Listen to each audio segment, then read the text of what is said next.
everyone! Beautiful, beautiful Saturday afternoon. Teka, let me just adjust myself. I'm Riza Diaz and I want to welcome everyone to this Saturday's super init na episode of the Chasedown. You guys are in for a great Saturday sports talk show. Why? Because we are going to get some really hot news, hot, ano ba to, gossip or confirmed na ba to? We'll find out in the show. Kaya wag po kayong aalis. It's going to be really, really exciting. Joining us are our ka-chasers. I'm broadcasting from the studio here in Mandaluyong. Alamin natin kung nasan ngayon si Jerry Ramos. How are you, Jerry? Hi, Riza. Nandito ako sa Babol. Yun! Tama! Valenzuela. Valenzuela, Babol. Ito. Simplehan na lang natin. 2 araw na lang, Pebrero na. Napabilis. 2021. And para tayong dito sa Chasedown, mabilisan at paspasan ang iatid nating mga balita ngayong hapon sa mundo ng palakasan. Riza? Totoo yan, Jerry. Time lang. Parang kailan lang nagmomonito-monita tayo. And it was Christmas, the New Year. And now we're wrapping up January, and I know it's going to go by so fast. And we hope, of course, na kasing bilis na mga araw na paparating, ito ring mga balita na ibibigay namin sa inyo. Abak, you're coming from your office? Yes, of course. Sa Philippine Star. Magandang hapon po sa inyong lahat. Nasabi ni Jerry, Pebrero na naman. Kaya bukas, magpupunit na tayo ng kalendaryo. Ang bilis talaga. And also, if I'm not mistaken, today is 1 year after the first COVID case was officially reported here in the country, no? Oo, yun ang ano po sa balita kanina. And also, napansin nyo, ang lamig sa umaga, malamig sana nga, magtagal, sana nga, baka pambuhay, ganito na lang sa Pilipinas para hindi mainit Anyway, papainitin natin ang mga balita sa sports na mainit. Thank you. Totoo yan. Kahit bandang hapon, malamig na nga because, pag-asa reports, meron pa tayo nung tinatawag na hanging amihan. And we hope na for a while, maging ganyan muna bago maging sobrang init by summer. It's really, crazy how the climate is actually now. And what's crazy also are the sports news. Ito namang sports news natin na mainit. And again, let me just say this, I'm so proud of our team because we have a very hardworking team behind us, and we are going to be able to clarify some news na talaga namang I should say is exclusive to us, di ba? Tayo pa lang ang makakakausap sa mga controversial na tao na to. Waylon, you agree with me? Yes, Riza. Bati muna ako. Hello sa mga ka-chasers natin. Of course, Abak, Jerry, and paring Zaldi. Hi, sir. Tama kayo. Grabe. Pakilala ko na kaya yung guest natin. Unahan ko na. Hoy! Mamaya na. Sige, gulo mo. Mainit na mga balita. Talagang napakainit. Hindi na kami makapag-antay para ipakilala sa inyo. Pero tama, malamig ngayon. Malamig. Medyo malamig yung panahon ngayon. Kaya papainitin namin yan. Masarap. Mga lang kayo dyan. And completing our malamig, masarap. Zaldi Perez. Hey, Zaldi. Hi, Risa. Hi, Jerry. Hi, Abak. And hi, Waylon. Hi, sir. Dito, I'm emanating from dito sa Project 8, Quezon City. Nandito din sa Babol. Parang ako sa Babol dito dahil ang tagal ko nandito nag-i-stay. Alam niyo, work from home tayo. Pero katulad nga ng mga sinabi nga ng ating mga kasama, kayong mga ka-chaser, ang tabayanan po ninyo, yung sinasabi namin na magpapainit sa The Chasedown ngayong Saturday edition. At magkakasama-sama po tayo, hindi lamang yung mainit na balita ang ating inaantabayanan na yan, sa loob ng 2 oras, mula po yan alas 2 hanggang alas 4 ng hapon. Kaya wag po kayong bibitiw. Alright, kaya ito na, Yeah. himayin natin, kilatisin, at talaga ng mga pag-usapan na yung mga pinakamaiinit na balita na yan. Bulat-latin. Let's welcome everybody to the show, those that are watching us via PBA Rush, via Signal app, and of course via Facebook live stream, at yung mga tagapakinig na rin natin sa Radyo 5, 92.3 News FM. Ladies and Yun. gentlemen, boys and girls, welcome to the...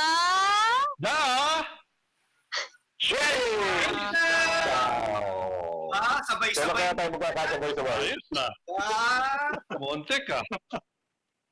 We're getting there. But let's dish out our headlines for this week. Jerry. Ito, yes. Unahin na natin ang Blockbuster trade.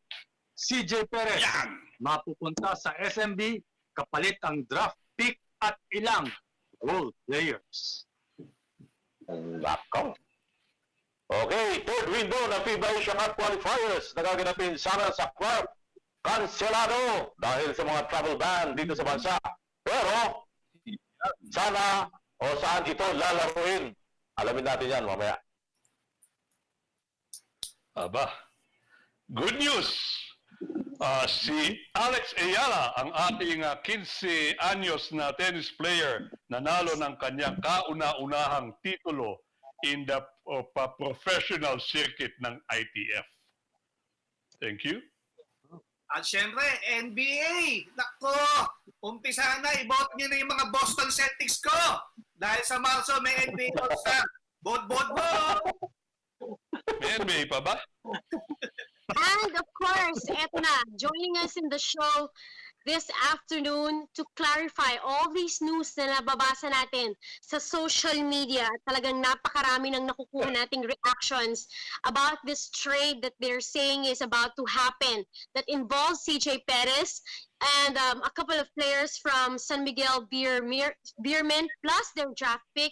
To clarify this news, confirmed ba or kung ano man, walang iba kundi their team governor, the team governor of Terra Firma, Dyip, Mr. Bobby Rosales will be joining us. Again, this is an exclusive, so we're very happy to have him on the show.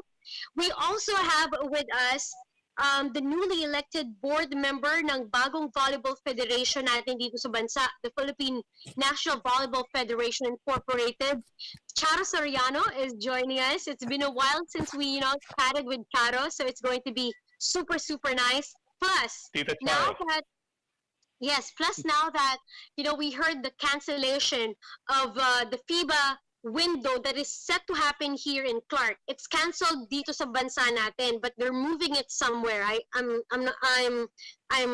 suppose we will find out with SBP mismo kung ano na mga plano, and we'll get that straight from Coach Ryan Gregorio. So, antabayanan po ninyo dahil magiging napakaganda ng ating mga usapan at kwentuhan. But let's start with the hottest news that is, of course, again, circling around websites, online platforms, at kung ano pa man. Mainit na usapan is, again, this trade that they're saying is about to happen that involves CJ Perez and, of course, San Miguel Beermen. So, ang nababalita ay CJ Perez will be moving to the San Miguel Beermen. It's a trade that would involve the 8th pick for the 2021 PBA Draft. It also includes Matt Benuela's roster, Russell Escoto, and Jello Arolino. Si Perez, kung maaalala or hindi nyo na maitatanong, CJ Perez is, of course, the leading scorer of the bubble with averaging 24 points and 6 rebounds a game. He was also 2019 Rookie of the Year, and also in the same year, he was named in the mythical first team. Kaya naman mainit na usapan na to because, I'm getting a lot of feedback that a lot of people don't find it fair, or they've seen something like this before, yung mga ganyang usapan. And again, our guest will clarify that. But quickly, I want to get your insights about this. Abak, what do you think are the implications? Should this push through? Should this happen? How will this affect the PBA season? Salang kakagad. Agad. Aga. Aga naman. Hindi. ito kasi trade. Ito kasi trade ni CJ Perez dati naman na-mention na to. 5 years ago pa yata na pag-usapan na to actually. Wala ba sa PBA no, si CJ? Wala pa ba? O, sige. 5 months ago. Ayun, It's very an open market. So, anybody can be traded to anybody, di ba? Diskarte ng mga teams yan but it's up to the PBA, our very good, the best commissioner, Willie Marshall, to decide whether it's fair or otherwise. Ano?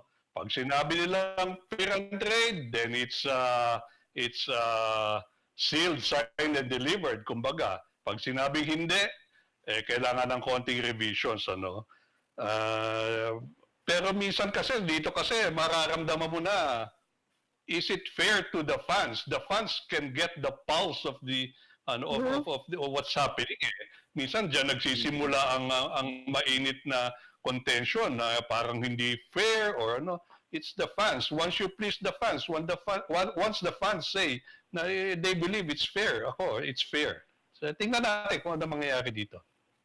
Okay, and I think it's a very hard, it's a very hard task for Commissioner Willie Marshall to actually decide if it's going to be fair or not. This is just my opinion.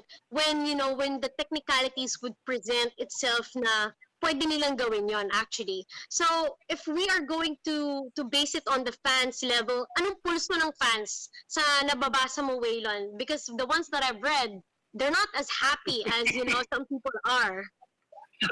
Pala mo ako pa rin, ha? Pala mo ako pa rin.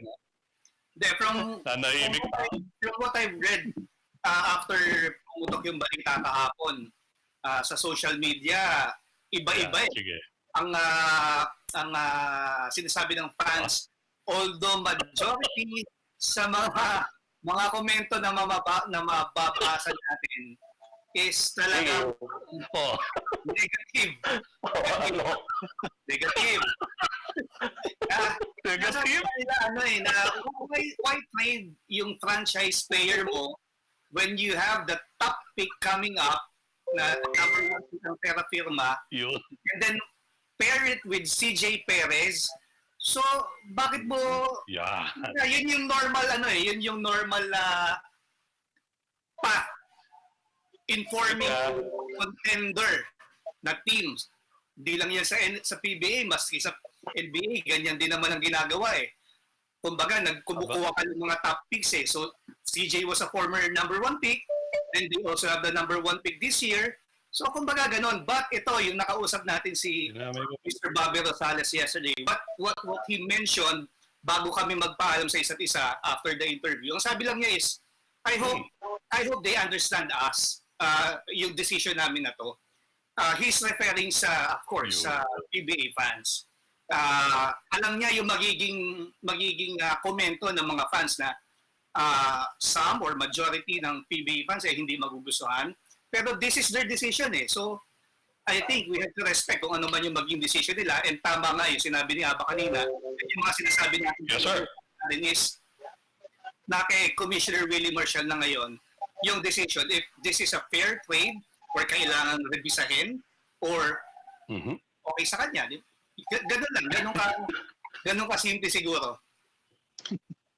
Well, on the perspective of Terra Firma, and they're saying na ito yung mga tools na kailangan din nila, like Matt Ganuelas, Matt Ganuelas roster, you have Jello Alulino in the mix. So, it could work for them. That's what they're saying. Tama ba yun, Jerry? Yeah.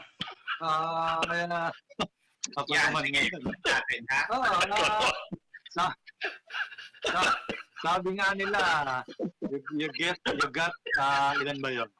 4 players. 4 players for 1. Di ba? Kumbaga palengke, parang yan bargain, no?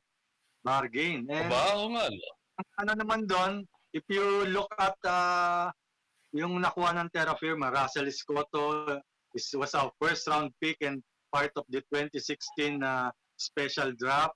Si Matt Ganuelas Roser was also a first round pick and nanalo na rin naman ng mga championship yan sa San Miguel. And ako, ang pagkakaintindi ko, may mga iba pang teams nga actually na interested dyan kay Matt Ganuelas Roser. Isa na si Coach Tim Cone dyan, ha? Alam ko, very interested siya kay Matt Ganuelas Roser. Oh.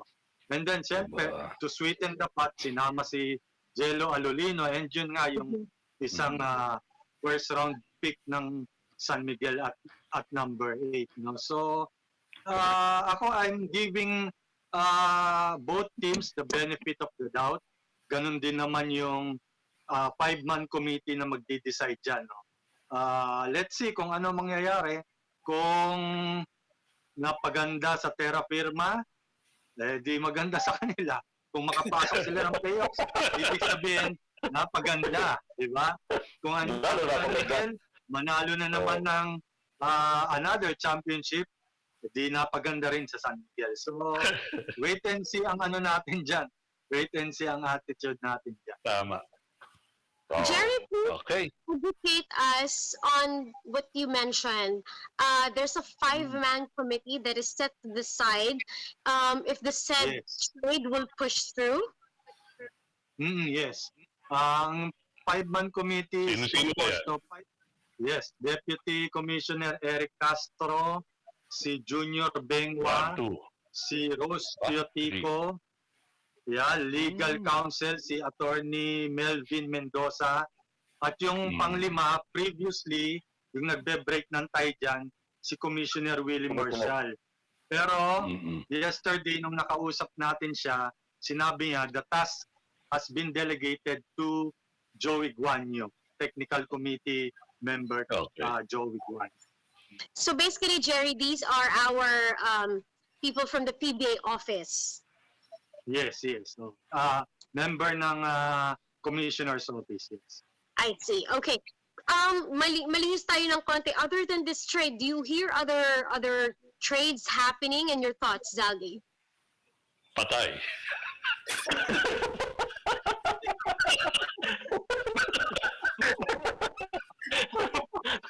Well, ako wala akong iba na balitaan trade. Hindi, siyempre, pinakamalaking trade na rin yan. Kay CJ Perez. Pero doon sa tanong mo, Risa, na yung may nababalitaan akong trade, so far sa ngayon, wala pa. Dahil alam mo, kasi nagsisimula pa lang yan, medyo ginulat nga tayo. Pero alam mo, ang San Miguel naman hindi naman nakapagtataka yan. Palaging nai-involve yan sa mga malalaking trade. At kuminsan na nagiging controversial pa nga, hindi ba? Noong unang-una, kung yun yung natatandaan, si Standard Hardinger noong 2017 draft, di ba? Tapos sumunod dyan, itong kaso naman nitong San Miguel noong 2018, si Terence Romeo, di ba? Si Terence Romeo. Tapos bago itong 2019, ito namang si Stan Hardinger at saka si Motao Tua. Ngayon, alam mo San Miguel, tingin ko meron talagang meron silang mata na nakikita nila yung future, di ba? Nabalita natin na may lumabas na istorya na pinabulaan na naman ni coach sa Austria na tumatanda na itong San Miguel, itong lineup. So siguro nakita yan ni board Gov Al Francis Chua at siguro sinubok lamang niya na kung papayag itong Terra Firma, sinundo si CJ Perez. Kasi si CJ Perez, patagal na nga ang nababalitaan niya na marami nagkaka-interest. At ngayon lang na na-informa na itong San Miguel pala, talaga namang interesado. Hindi gawang biro si CJ Perez, di ba? Kasi scoring champion yan. At saka rookie of the year yan. Kaya maraming naghahanap dyan. Ang problema, magaling talagang masyado yatang mag-scout itong San Miguel at nahuhuli nila yung panlasa ng mga hinahamon nila ng trade. At katulad nga nito, makakapalit nitong si CJ Perez kung sakali at aprubahan niya noong 5-man committee, itong si Russell Escoto, si Jello Alolino, na yung sinabi nga ni Jerry kanina, interesado sa tatlong ito, itong si Matt Roser, Ganuelas Roser, na dito sa dalawa, either kanino interesado si Coach Tim Cole, kay Alulino, kay Scotto, parang Jerry? Kay Matt Roser. Ayan. Matt Roser. Okay, kay Roser Ganuelas. Kaya ang tabayanan natin, sa bagay, marami nga mixed reaction eh. Ang tabayanan natin yan kasi dahil maraming nag-react at sinasabi nila na one-sided itong nakaambang trade na ito, eh hindi pa naman yan inaaprobahan ng 5-man committee. Ayan. Hindi pa naman kumpirmado yan. Dahil hanggat hindi binibigyan ng stamp ng 5-man committee yan, eh hindi pa natin masasabing consummated na yung trade na yan. Kaya antabayanan natin yan. Right. And again, later makakausap po natin none other than Terra Firma Dyip na kanilang board governor, Mr. Bobby Rosales, to let us know all about this issue and to give us clarification. Pero may singit ko lang, there was this news about the movement of other players. Para mahimay lang natin ng maayos. Sydney Onwubere wasn't, and Clint Doliges was going to move from Ross to another team, right, Jerry? Yes, to Northport for Bradwin Torres. All right. Okay. So again, PBA fans, pwede kayong sumali sa ating kwentuhan, ha? Mag-chat kayo lalo na sa mga nasa Facebook live stream. Padala niyo yung mga questions ninyo, magbigay din kayo ng opinion at sisikapin nating mabasa yan maya-maya. And syempre, marami pa tayong mga bisita. But bago yan, we would want to discuss a lot of the other sports stories that of course are hovering around the world, not only kasi naman dito sa ating bansa, but also abroad. Sisimulan ko na with, let's see, sino ba to? Ito na magandang good news muna tayo. I saw Abak at an Instagram post by Roger Federer. Tama ba yun about Alex Ayala? Did you see that also? Oo, pero nakalimutan ko na agad kung ano yung post na yun. Babalita ko na.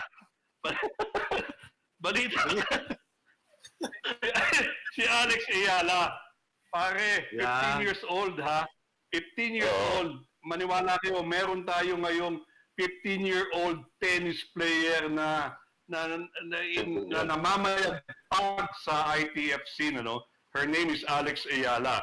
Tinalo niya si Yvonne Caballe Reimers ng Spain in 3 sets. Napanood ko itong laban na to online para makuha ang kanyang unang titulo bilang isang professional sa W15 Manacor Tournament in Mallorca, Spain. Pumasok siya sa tournament bilang isang junior reserve player. Ayan siya, ayan o. At ang pinakamababang seed. At patuloy naman ang kanyang arangkada itong 2021. Halos walang pahinga. Ayan siya. Halos walang pahinga. 3 days after, lumaban agad siya sa isa na naman tournament. Ayan o.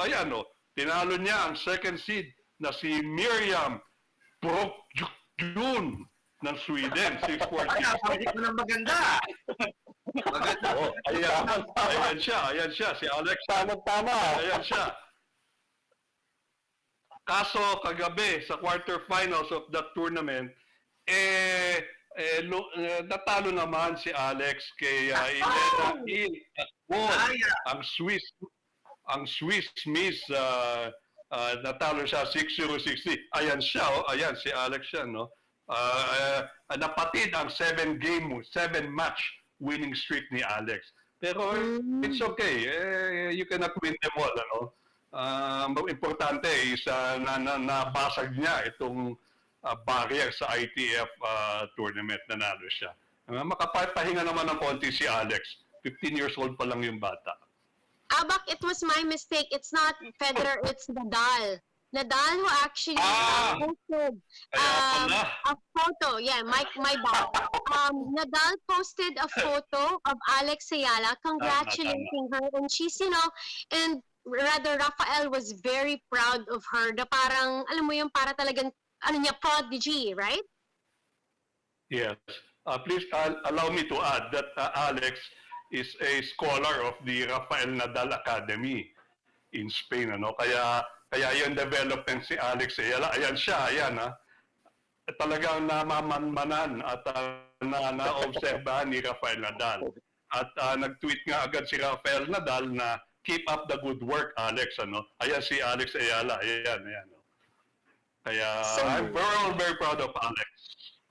Imagine Nadal being ranked, pang-ilan in the world, and having noticed, our young Filipino talent. That's a big deal for us kasi it would only, boost Alex's confidence even more, and at the same time open doors, we hope, for other Filipino talent. So very nice story. Correct. And you said, Abak, baka opportunity to rest for Alex. Wala pa ba siyang upcoming mga tournaments? Wala tayong mga narinig na ganon? Well, alam mo yan, yung ITF is a very busy circuit yan, ano? It's up to you. Ikaw ang mga ngayaw dyan because they can have as many as 18, 20, or 25 tournaments in a year. So, nasa sa'yo yan. Pipili ka lang dyan kung kaya mo salihan ng 12 or 15 tournaments in a year. Yun pala nga, mabigat na yan. One tournament a month is already a heavy task for young players like this. So, tingnan natin kung anong mapili niya. Chinecheck ka naman nila yan, which tournament to join, which tournament to skip. Titingnan nila schedule. Mabuti naman nakakapahinga-pahinga. We can have Alex on the show. Maybe in the next coming week, sikapin natin kung pwede natin siyang makapanayam, ma-interview siya so that we can have this young, super talented tennis player on the Chasedown. Ayan, wow. Iba naman talaga si Abak eh. Pero let's see. Hello? Abak, thank you. Ayun na bala? What? Ano sabi? Baka naman si Alex Hello? kabagnot mo. Oo nga eh. Alex pala to. Okay. Okay. Next. All right. Thank you, Abak, for that. Jerry naman will tell us about Coach Eric Altamirano. Recently, not a few months ago, he resigned, if I'm not mistaken, or he relinquished his position as 3-on-3 head of somehow ng Chooks to Go. So, may development sa kanya. But before that, Jerry, our guest is already on standby. Babalikan po natin yung story yan about Eric Altamirano at marami pang iba. But our first guest for this afternoon is ready. He is going to give us also clarifications on what the SBP has lined up for the next coming weeks, months. Kasi nga nakalaman natin na yung dapat na mangyayaring FIBA Asian Qualifiers here in Clark has been cancelled. So let's find out kung ano na ba ang magiging plano nila. Zaldi, you will introduce our guest? Yes, naku, itong guest natin na ito, napakahirap talaga nating imbitahan ito. Hindi natin basta-basta na-imbita ito eh. Itong guest natin ngayon, special assistant to the SBP President, 3 times PBA champion, 3 times PBA Coach of the Year, at 4 times PBA All-Star Game Head Coach. At siyan ay walang iba kundi si Coach Ryan Gregorio. Yeah. Magandang hapon sa lahat. Kita niyo, poging. It's nice to be back. Naku, Coach Ryan, ang taga ka namin hindi na-guest, na-miss ka namin talaga. Pambihira talaga. Pero kayo parati kong pinapanood, kaya medyo very fresh pa rin yung mga itsura nyo. Itong si Jerry Ramos talagang hindi tumatanda eh. Mag-usap tayo mamaya kung ano sikreto. Ayan, ayusin mo yung katawan mo, Mr. Ramos. Okay, kumusta ka pala? Coach Ryan, yung paghahanda ng team para sa FIBA Asia Qualifiers. Hindi ba nagtampo yung FIBA dahil biglang-bigla, last minute cancellation, yung Clark Bubble? At saka, paano ba naging decision nyo dito? Palagay ko, mahabang discussion ito bago nyo napagpasyahan na i-cancel muna. Malamang. Well, that is true. It was really a long process. But kung masasabi nga natin, pretty much out of our control. Ang dami kasing dependencies nitong third window na to, especially yung direction din ng IATF, and we've been working closely with our government just to make sure that the protocols are in place, And we always want to make sure, of course, that all the participants will be safe. Unfortunately, with the number of cases spiking in our country, nag-usap ang SBP together with FIBA that I think, and we all figured out that it would be better if we cancel the staging here in the Philippines and just look for another venue.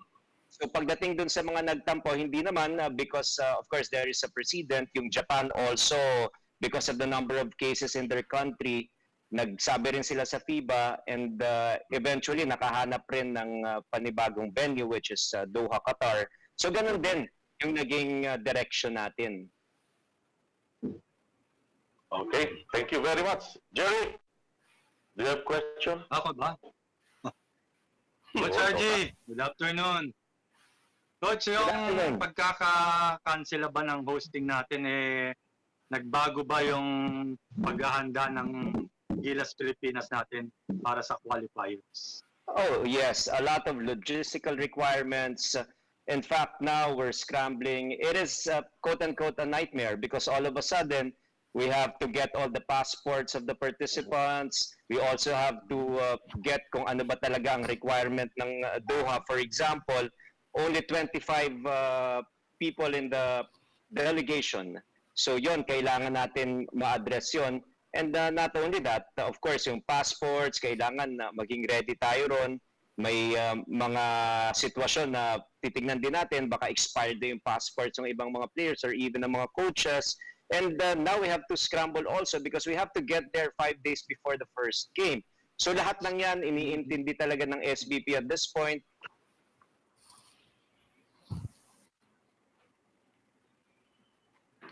Inside the bubble. Hopefully, we will be able to address everything. Coach RG, follow up. May travel, yung restrictions ba sa Qatar, mahirap or hindi naman? Oh yes, I think it's all over the world. Ang maganda lang rito is they're very strict lang doon sa number of delegates. Kung 25 talaga ang requirement nila, 25 lang talaga ang makakapunta at makakapasok sa kanilang bansa. So it's an ongoing process for us. It is our SBP led by, of course, our Executive Director, Sunny Barrios, and the Operations Head, Butch Antonio, who is directly in touch with Qatar Basketball Federation for all, again, the logistical requirements required for us to get there in time. Isa na lang, Coach RG, yung mga protocols ba, magko-quarantine ba yung mga players natin pagkadating doon sa Qatar? Yes, sinusunod natin talaga. Very strict yung pag-follow natin sa protocols yan. Whatever is required by Qatar and of course FIBA, ang importante kasi talaga rito, the goal is to play basketball. But aside from that, we want to ensure the safety and good health of all the participants involved. This is going to be a big hosting done by Qatar. Imagine 3 groups sila ang mag-host niyan. So importante talaga dyan, for example, yung Pilipinas, kailangan talaga dyan, ma-assure din natin na tayo, wala talagang positive cases dyan. So yung quarantine is definitely required. Okay. Thank you, Coach. Mabuhay ka. Thank you.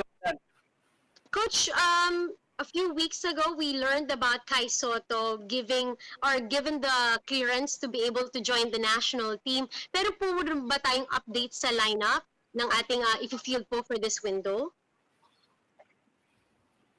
Yeah, that's another one that we're really focusing on. There is a strong marching order from our president, Boss Alpanlilio, to get him over here. And there are just so many moving parts. Again, the dependencies once again. This is a little more, a bit of a challenge for us and more challenging than probably all the other challenges and the hurdles that we have to go through. Because dito, meron kang US protocol, meron kang Philippine protocol, meron ka pang kailangang intindihin doon sa kanilang management team. But very good naman ang nagiging response ng East-West Private led by Ms. Chao Espaldon. We have not talked to anybody from, for example, from the G League because isa pa na kailangan may makuha tayong clearance dyan, it is usually through Ms. Chow. And it's just taking longer than expected. If we were living in a normal environment, he would have come in probably 7 or 10 days ago. But because of this pandemic, everything is supposed to be cautious.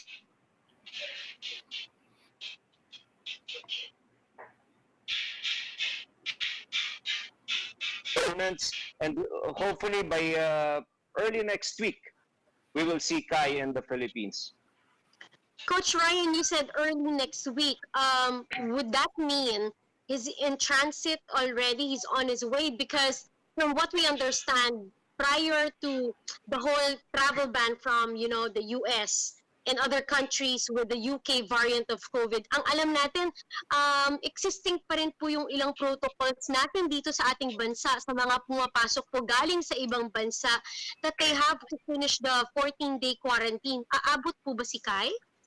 Kung he has to go through all that? Yes, that is the plan. Kailangan umabot talaga siya.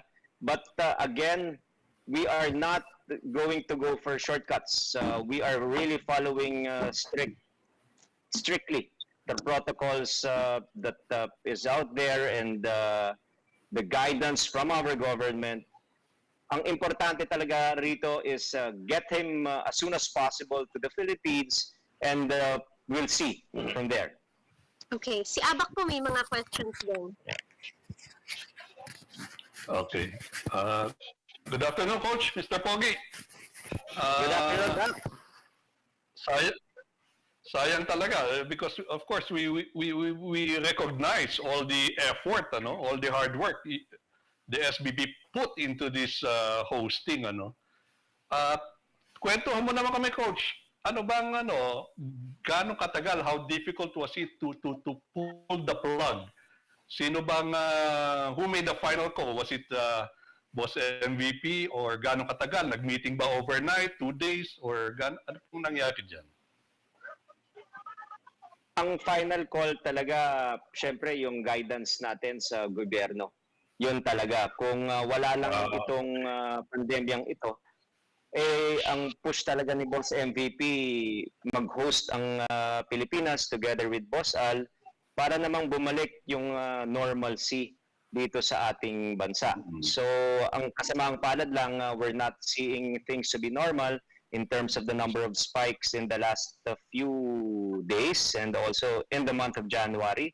Kaya nag-decide na hindi tayo napayagan, so hindi na rin natin maitutuloy yung ating hosting. Mm-hmm. One more question, Coach. Tungkol po sa coach, again, ng Gilas Pilipinas, meron na po ba tayong desisyon tungkol sa long-term coaching or permanent coaching appointment? Or do we still stick to this interim, kumbaga po ba, for the qualifiers? What is clear now is our program director is Coach Tab. So in terms of yung ganyang long-term coaching, ano yan, kasama rin sa strategy natin yan.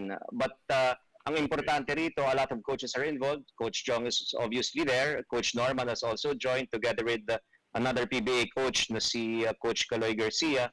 And also mga coaches from college, Boyet Fernandez, and a lot of our young coaches na tumutulong ngayon kay Coach Tab and the rest of the coaching staff.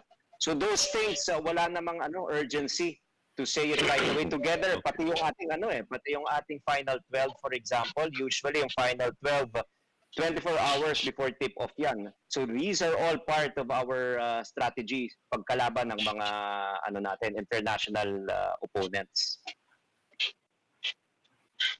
Okay, Coach. And do we have any update or updates on the naturalization of any players you have in mind?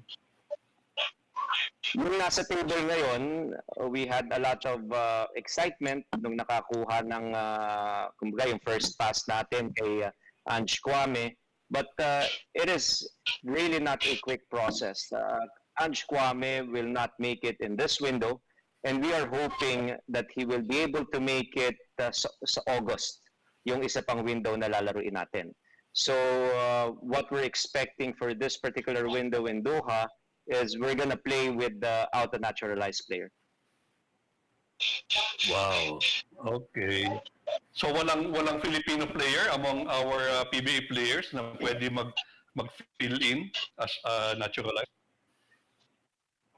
Sa ngayon, yung mga kasama ngayon sa bubble, yung mga nasa loob ngayon ng Inspire in Calamba, yun lang ang pagpipilian ng ating mga coaches, and we are just waiting really for the arrival of Kai. Okay. Anyway, thank you, Coach. Thank you, Bob. Thank you very much. Well on. Coach RG, how are you? Hey, Way. I'm I good love always, your shirt. man. I love your shirt. Thank you, thank you. Yun na yung Kala ko kung ano Ano ba. ba? Paninig o pahingi? Yun na yung tanong ko. Kailan dadating? Kailan lalamove yan? Abang-abang lang, abang-abang. Biro lang. Yung Ay, mahirap biro yan. yung mga players natin sa Inspire, inside the bubble, paano nila tinanggap yung news na hindi matutuloy dito? Of course, malaking bagay sana kung dito gagawin dahil kahit pa paano, maski walang fans, nandito tayo sa teritoryo natin, nalalaro tayo against Korea, Indonesia, and Thailand. Mm-hmm. But of course, meron mga disappointment yan dahil it's always nice to play at least in your home soil. But alam mo, ang wiring kasi ng mga players natin na to, nagsakripisyo na sila. They're really willing to do whatever it takes to serve flag and country. So maski saan yan, ang tingin ng mga iba rito talaga parang digmaan ito eh. And it is always nice na you represent your country in a sporting event and walang mga angal eh. Nakakatuwa talaga sila dito sa loob. Wala talagang makikitang kumbaga yung mga entitled players o yung tinatawag dating mga diva. And I'm just so happy and proud dito sa mga taong nasa loob ngayon ng bubble and disciplined enough to make sure that they get better individually and we get better as a basketball unit. Coach, may isang umangangal may isang pumapalag. Yung kaibigan Sino yan? natin kasi gusto niya nang bumalik sa bubble daw eh. Salbahay ka lang sa Oo, yan lang ang natutuwa sa bubble eh. Coach, ito lang. Of course, yung talks about the vaccine, meron siyempre usapan sa government, meron din sa LGU, some of the private companies, meron din mga plano. SBP being a private entity, napag-uusapan ba to about vaccinating our players? Although karamihan sa players natin, PBA players or amateur players, meron ba usapan with the SBP? Well, that is always going to be an ongoing conversation. Dahil ang challenge talaga sa gobyerno natin ngayon is to have as much as possible available vaccines for our countrymen. And itong sitwasyon kasi na to, for example, dito sa grupo namin sa MVP, MVP group, we're also dependent doon sa availability ng vaccines. And kung meron ng available na as we speak now, I'm sure for as long as merong credible na bakuna, kasama talaga yan sa ating plano in the long term. Or even in the short term. Kung available na, go na tayo dyan. Mm-hmm. Kung sama mo din yung mga host ng signal, yung sa Chasedown.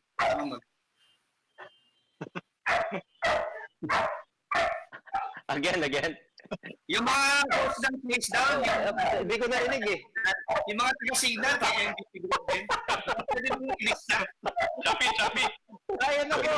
Sabi. Alam mo dito sa grupo natin, inaalagaan natin lahat yan. So kung ano yan, isasama natin yan. Itatanong natin kay Jerry Ramos kung kasama ka. Yun ang kailangan natin malaman. Oy, sama mo ako, kumpare natin yan. Coach RG, bago natin bigay kay Risa, meron akong tanong sa'yo kasi ito, gusto kong tanongin sa'yo. Kasi may mga nababalita na itong si Kai Soto, yung paglalaro niya dito sa Cogilas, baka sabi nung coach yata niya doon sa G-League, baka mahirapan na siya makabalik. So, kung ito ay totoo, hindi ba parang gumagawa ng sakripisyo dito si Kai Soto dahil yung kanyang future, like yung pangarap niya na mapunta sa NBA, parang will be in peril, ano? Medyo nasa magkakaproblema. Gusto ko lang alamin kung yung pananaw mo dito, sakali na totoo yung balitang yun na baka hindi makabalik na sa G-League dito si Kai Soto.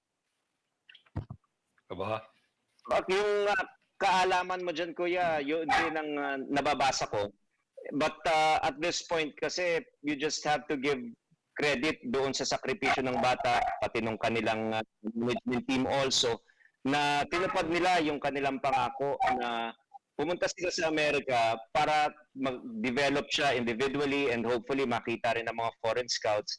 Pero ang inassure sa atin kasi noon na pag tinawag siya ng ating bayan, automatic, it will always be a priority for him. And it is just so nice that they are walking the talk and now it's just a matter of time for him to get back to the Philippines and wear that Gilas uniform proudly once again. Now, kung ano man ang mga implication doon right after, then it is between his team and also his Inspire team. Oh, Ignite team, sorry. Ignite pa ang tawag. Yeah. Yeah, thank you. Risa? Coach, may oras pa tayo. Tanungin na kita about some other matters. Pero still on this FIBA window, ang Doha po, napakaraming Filipino dyan. Ang balit, meron na po ba tayong news kung papayagan po ang fans makapanood? Paano po masusuportahan ng mga kababayan natin sa Qatar, yung national team natin kung gusto po nila? Ay, wala pa tayong balita doon whether they're gonna open the Coliseum or the stadium to the viewing public.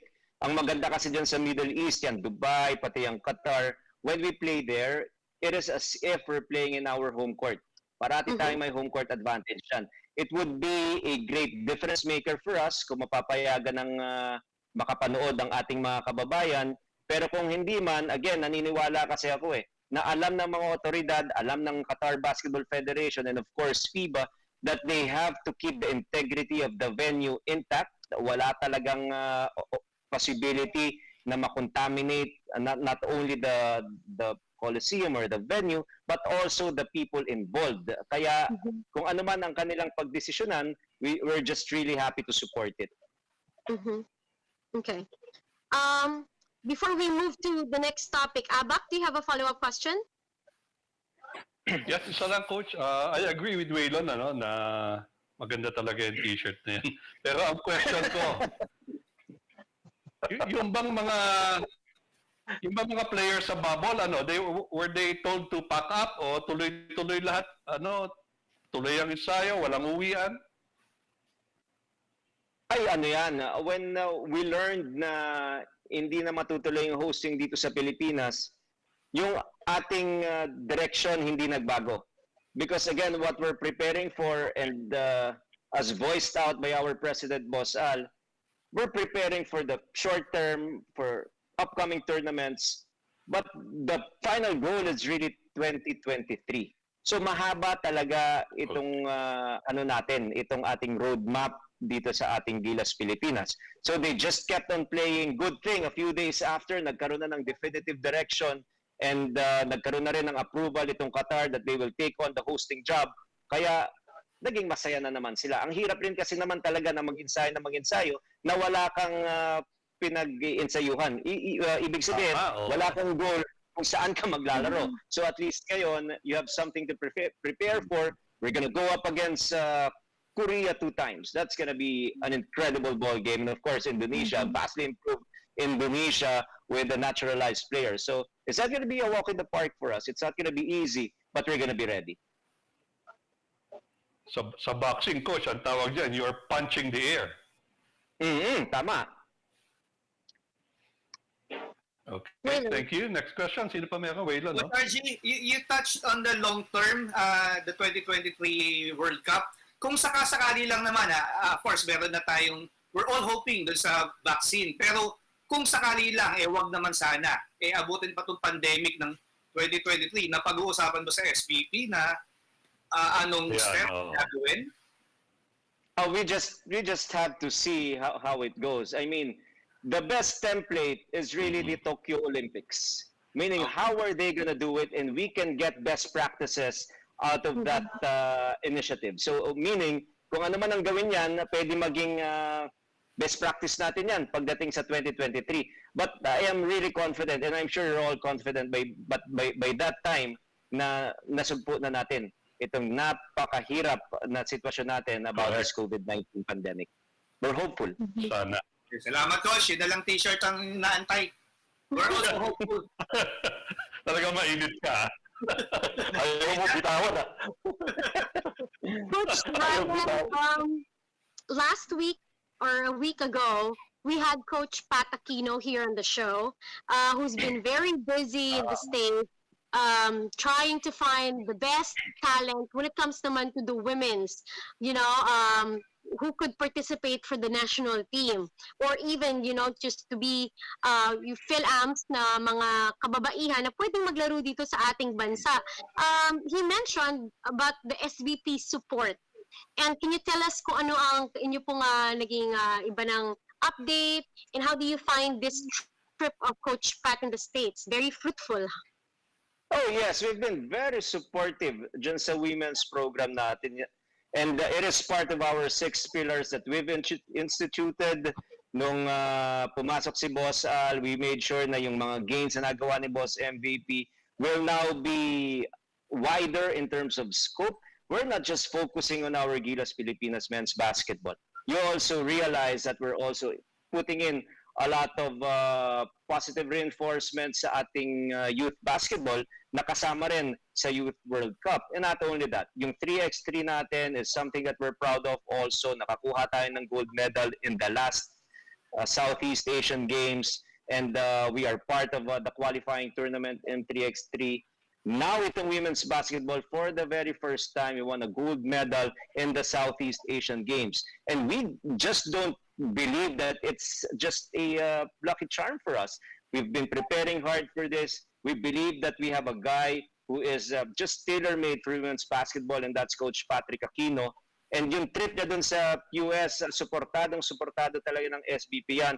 And the goal is just to continuously and regularly be relevant in women's basketball. At this point, Southeast Asian Games. Probably in the years to come, Asian Games naman. And who knows, World Basketball sa women's basketball na ang pwede natin i-aim. It's just an arduous step-by-step process for us.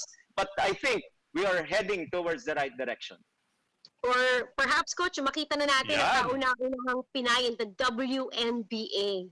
Who knows? Yes, Abak. Hindi. Elian, large. Size large. I thought you were saying something. But Coach Ryan, thank you so much. You've always been generous to us with your time and your insights. Final message mula sa SVP po, lalong-lalo na sa mga supporters po ng national team. Well, first of all, thank you for this platform again. Thank you for an opportunity to speak sa ating mga kababayan na taus-pusong sumusuporta dito sa ating programa, not just dito sa Gilas Pilipinas men's basketball, but of course, this is by far the most popular basketball team right now because talagang nakafocus tayo rito. And we're just hoping, of course, na tuloy ang ating suporta. We've been trying to inform you, we've been trying to educate you with what we're doing here as part of our program. And we believe that, again, the track is correct. The direction is on an upward trend. We're hoping that we will continuously bring joy to our countrymen with the way Gilas Pilipinas performs in an international competition. Maraming salamat sa inyong lahat. Ayan, Coach RG, sayang kasi yung oras natin ay limitado. Napakarami pa natin sanang pwedeng pag-usapan. I wanted to ask Coach RG about other things katulad na lang syempre ng mga trade na mangyayari or even what's happening in other sports. But thank you, Coach RG. Next week, siguro pag hindi po kayo busy, balik po kayo. Trade sa NBA, ha? Siyempre. Yeah.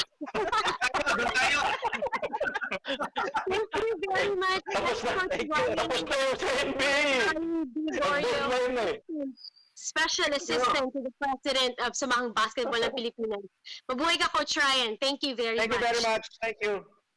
All right. And we are going to come back with a whole lot more sports stories, a lot of guests, at marami pang iba. Kaya wag po kayong aalis. Magbabalik po ang The Chasedown. The Chasedown!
Alright, welcome back to the Chasedown. Sa mga kapapakinig pa lamang, we just concluded the interview with our first guest, si Coach Ryan Gregorio, Special Assistant to the President of Samang Basketball in Pilipinas.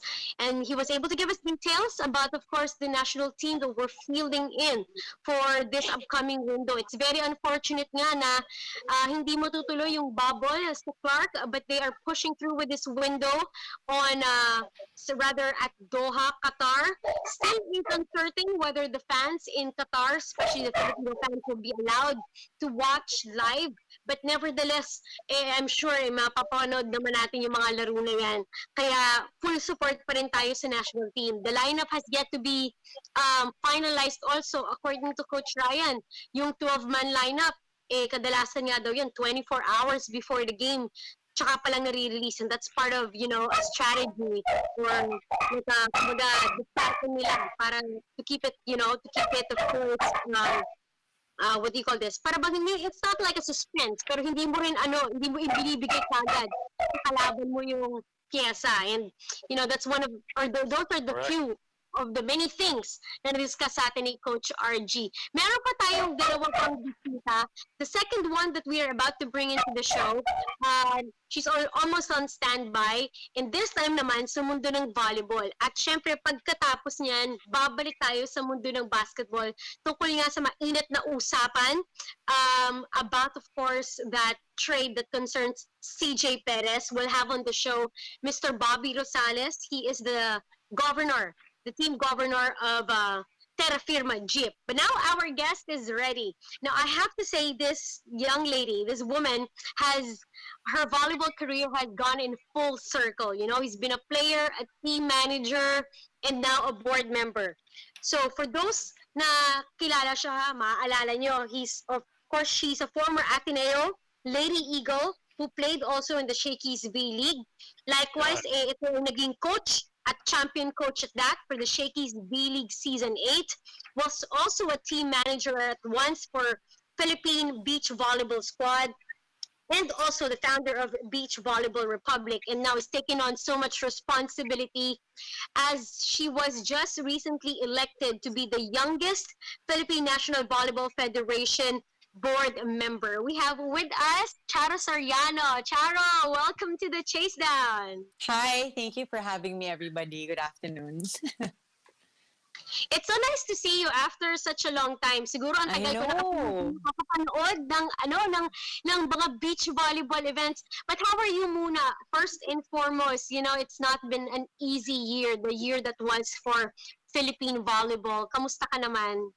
More than that, also, it hasn't been an easy year for a lot of people, especially the sports enthusiasts. But as sports people, as players, as athletes, most of us are very resilient, no?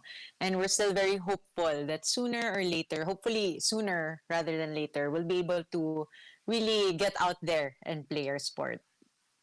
Charo, congratulations! You are elected as one of the board members for Philippine National Volleyball Federation Incorporated. I'll be honest with you, we know very little about this new federation. So can you educate us more about this and perhaps yung responsibility na meron ka being a board member? So I think it's no secret federations in our country. In the Philippines, and finally there has been a resolution, and I'm very happy about that. I know a lot of people are also happy that there is some clarity now with our future as a volleyball community. And with regard to my responsibility in the Philippine National Volleyball Federation, siguro I'm the youngest you mentioned, but also I have been a player and a coach, and I guess it's timely that we have a federation that's more inclusive, and we have a federation that is willing to listen to the voices, not only my voice, but also the voices that we all represent there in the board. And it's not only me, we have a lot of members also coming from different provinces, and that for me alone is quite a telling story, to be able to include also the different areas, not only in Metro Manila, but also in Luzon, in Visayas, Mindanao, and the far-flung areas and coastal communities rin sa Pilipinas. So they were also included in the voting procedure and also part of the board. So very excited po ako talaga to work with everybody sa country natin. Wow, I like how that sounds already. And, you know, prior to you coming into the show, I mentioned that, you know, your career has come to a full circle, di ba? Kasi nga from player to manager and now a board member, being the youngest at that. Jerry has a follow-up question. Yes, Sir Jerry. Hi, Ma'am Charo. Hi, Parang, sir. Hello po. Yes, parang maalala mo kaya yung background mo dyan. Charo Santos. Hindi, Ma'am. Yes, sir. Ma'am Charo, briefly lang, ano po ba ang naging problema nung sa volleyball at kailangan magtayo ng panibagong NSAD? Well, I mentioned it hasn't been a secret that there has been several disputes po kung sino po talaga yung leaders of our sport in the country, and kung sino po ba talaga ang magli-lead ng program. with any organization or any group or any organization for that matter that has been dealing with those types of things, yung hindi po natin alam kung sino yung magli-lead sa atin, then I think that's the root of the problem po. Kasi when that happens, there's really no accountability.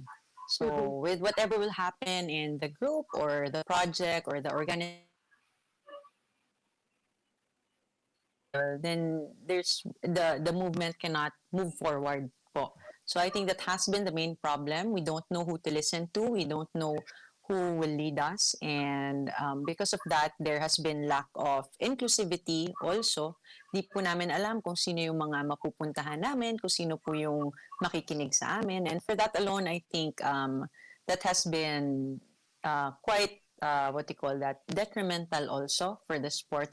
Although I know that there have been a lot of projects and initiatives and movements naman po of everybody, even yung mga previous federations. We cannot discount them of their efforts also to really propel the sport moving forward. Pero yun nga po, as long as there is no accountability, then I guess us or who the leaders will be, talagang hindi po talaga makaka-move forward. So yun po. Now that I think that changed, that everybody will recognize just one federation and one federation alone, and that will give power also to the community. Kasi alam na po ng community kung sino po ang pupuntahan nila, kung sino po talagang accountable sa sport po natin. Yes. Follow up lang. Charo, I Yes, saw yung photos, isa ka lang na lady member ng board. Have you wish na mas marami sanang women representation dun sa bagong NSA? I was the only one there because I'm the only one also in Metro Manila. But we actually have another woman in the board, and it's Miss Carmela Gamboa. She's from Negros. And before us po, before Miss Carmela and I, it has been about 10 years when women were represented in the board. And for me, that's also another feat, another small win for us. Kasi po, as we all know, volleyball is well loved by our female counterparts po and the female population. And a lot of the players also that play the sport are females, are women. And I'm very much happy that now we are once again represented in the board and our voices can be heard also as well. Lalo na po sa atin po, we live in a very cultural, patriarchal country in the Philippines. So it matters so much that now yung mga female po, yung mga kababaihan, meron na rin po silang voice as members of the board and the new federation. Thank you, Ma'am Charo. Thank you po, sir. Thank you po. Nagulat ako dun sa comment mo na maalaala mo kaya. Na-internalize ko tuloy. Okay, Zombie. Yes, sir. Congratulations. Thank you po. Thank Yeah, you. Being yung the only lady board member dyan sa position mo ngayon, I know kaya kanila tinap dyan, alam nila yung capacity mo. Ano ang mga plano mo being a board member para mas matulungan mo pa ang Philippine Volleyball? For the past, ever since I think I was a player po, yung passion ko talaga is to be able to go around the Philippines and be able to share my love for the sport with the youth. I've learned a lot po from the sport talaga on and off the court. Even until now, I practice most of the learnings and lessons that I have garnered when I was still playing. And I think this shaped me into who I am today. And gusto ko po yun i-share sa mga kabataan natin, lalong-lalo na po dun sa mga areas po na hindi po halos napupuntahan or marami po kasi tayong mga coastal communities na hindi rin po sila as opportune as most, na nagkakaroon po sila ng mga oportunidad to play. So gusto ko po silang puntahan and to be able to really show them kung bakit po masaya maglaro and bakit po talaga nakaka-inlove talaga yung sport namin. So that's one of the things that I want to do. on the grassroots and developmental level. But of course, whatever po na, kaya po I'm really excited to work with the new federation because whatever plans that I have personally for myself and whatever dreams that I have for our country, it will be married po dun po sa mga other opportunities and other programs and other dreams po of the other board members. So that for me is very powerful. When our dreams are shared, we have a common goal po, I think it will propel us to something better. So yun po. So, very obvious naman na talagang ang volleyball community sa atin dito sa Pilipinas divided yan. Mayroon na kanyang grupo. Kung divided kasi it's hard to move, di ba? Yes. Natulungan natin na mag-improve yung volleyball. Do you have plans na o yung inyong volleyball incorporated na yan na i-approach yung isang grupo to be as one and then work together para sa maging mas maayos na volleyball ang Pilipinas? Actually, sir, even within our group po, and I can be transparent about this because I know a lot of people also know, there are also differences within the group members. And we can be able to share that fact is because we're able to also communicate with each other. And parang, kumbaga, we move forward from our differences po. Alam namin na hindi naman po tayo lahat we see eye to eye, but there's something good in that also. And the moment that we go beyond our differences po, and instead of looking at that, yung kung ano man yung mga disputes or mga differences natin, and then we focus on that one goal, then I think we can find a way for peace and for community based programs to happen. Kasi hindi naman po ito para sa atin. Yung ginagawa po natin, hindi lang para sa atin, but for the greater good of the community. So I guess if we just focus on that fact, then we'll be able to let go of our differences. And even before the new federation was announced, or even before the elections happened, there were a lot of movement naman po to unify everybody. But of course, we have to respect then the decisions of some of the other stakeholders if they're not as willing for the time being or for this moment. So it will be up to those who are placed there, the leaders that are placed there, to really show kung bakit po kami yung nailagay doon. So yun po. Okay. Mahalaga dyan kayo ang recognized ng National Sports Association. Thank you very much, Charo. Thank you, sir. Thank you po. Thank you. Waylon. Hello po, Ma'am Charo. Hi, sir. Hi. Hi, opo. Member po ba kayo ng Plantaholics? Ang ganda po ng plans nyo. Obvious po ba? Ang Talaga ganda po po. ba? Ang ganda po. Hindi po ba na-turn yung virtual background ko? Ma'am, eto, babasahin ko na lang Yes, po sir. yung question. Yes po, sir. Yes po. Go ahead. Apo. Dear Ate Charo. Yan. Gusto niyo, sir, ako magbasa? Ay, oo nga. Pwede po. Papadala ko pa sa iyo eh. Ako Padala lang. mo na lang sa akin, sir, para talagang... Dear Ate Charo, advantage po ba ang Isa po pagiging ako. former player ngayon as a board member ng volleyball? I would say yes po. Maraming salamat sa nagpadala ng sulat at sana okay kayo Ay. ngayon.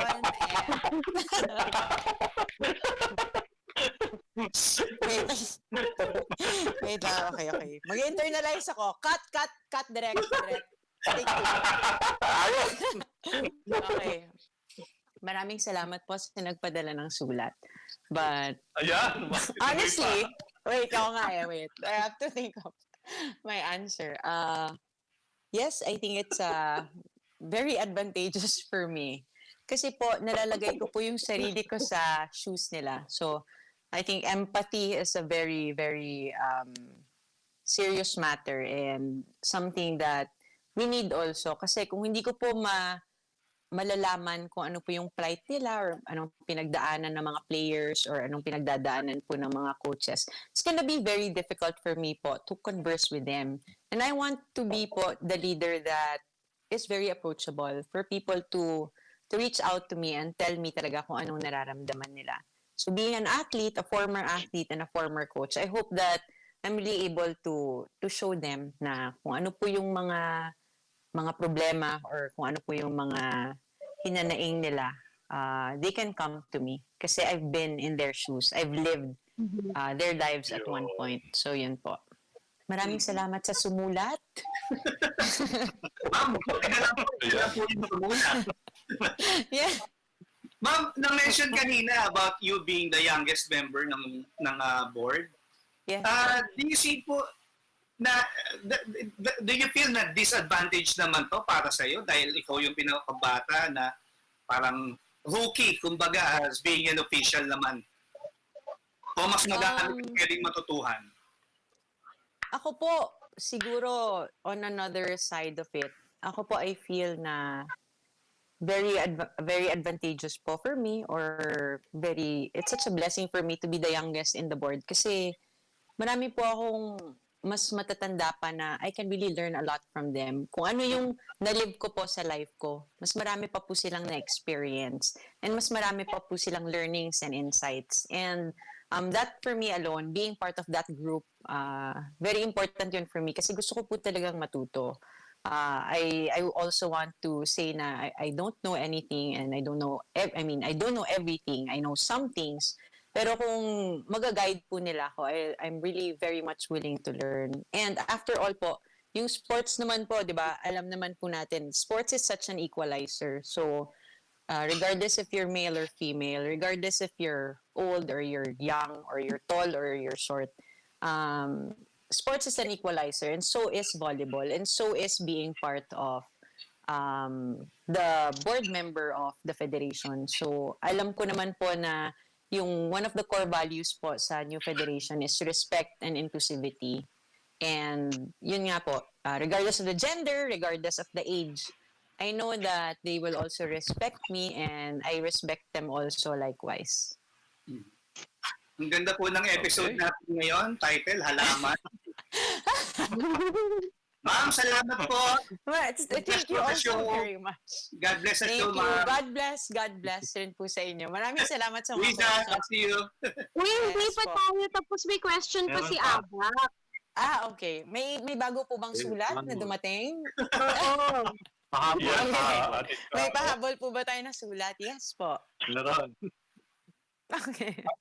ang sunod po nating liham ay galing sa Saudi Arabia. Naku, lalo. Dear Ate Charo, isa po akong OFW. Oo. Pero ang tanong ko po, well, first, we should all be very happy and excited that we have somebody like Charo in this new Volleyball Federation. My question po is regarding the formation of the national team. This is a very sensitive issue. Tuwing na po may dadating na international tournament like the SEA Games or any other regional competitions, nagkakaroon po ng issue regarding kasi yung affiliation po whether it's from this league or that other, hindi po yata natin ma-form ang tunay na national team that comprises of the best players in the country. Ano pong approach niyo dito? The decision will not be mine alone, but I know there has been several conversations in the roundtable also to discuss the dealings with the national team, especially because it's also the SEA Games year this year. And we have a deadline also that we need to adhere when it comes to submission of the roster for the national team in both the ABC and the FIBB. So we have been discussing that also. And although I'm not privy and I cannot also mention the finality of the details, one thing is for sure po, if yung federation po natin nagkaroon po ng unity or nagkaroon po ng more clarity, and hopefully with the 10-point strategy of Sir Tats Suzara, our leader, our president, then I also feel very positive and I have the fullest of hope na yung national team din po natin will be like that. It will have more direction, it will have more sustainability, and we hope that there will come a time na hindi po tryouts lang po ang parati natin ginagawa taon-taon.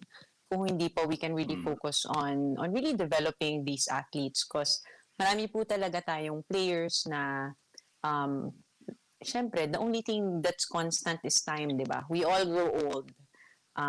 We all grow up. So, yun po yung mga gusto po namin na sana maayos. Kasi we don't want to waste any more of the young Filipino talent that we have. And we have a lot po talaga. And there are a lot more out there that we will find. So, it's really gonna be up to us. And at the end of the day also, up to the players to decide who they want to be, what they want to be, what dreams they want to fulfill.